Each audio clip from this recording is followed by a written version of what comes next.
আসসালামু আলাইকুম। আমি আজকে আপনাদেরকে দেখাবো ঢেঁড়স ভাজি কীভাবে করতে হয়। প্রথমে আমরা একটা কড়াইয়ে তেল দিয়ে তারপর পেঁয়াজগুলোকে ভেজে নিব। খুব ভালোভাবে ভাজতে হবে না, 1-2 মিনিট ভাজা হলেই সেটাতে ঢেঁড়সের কুচিগুলো দিয়ে দিব। সাধারণত ঢেঁড়সে অনেকটা পিচ্ছিল ভাব থাকে, সেটা কিভাবে দূর করব সেটাই আজকে আপনাদেরকে দেখাবো। ঢেঁড়সটা হালকা ভাজা হয়ে গেলে আমি এটাতে স্বাদমতো লবণ দিব, তারপর দিয়ে দিব সামান্য পরিমাণে হলুদ, তারপর দিয়ে দিব 2টা মরিচ।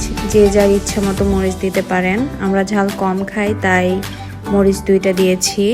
4-5 মিনিট পরে ঢাকনা খুলে আমরা 1 পিস লেবুর রস দিয়ে দিব। এটাই আসলে গেম চেঞ্জার হিসেবে কাজ করে। এটা ব্যবহার করলে পিচ্ছিল ভাবটা থাকে না।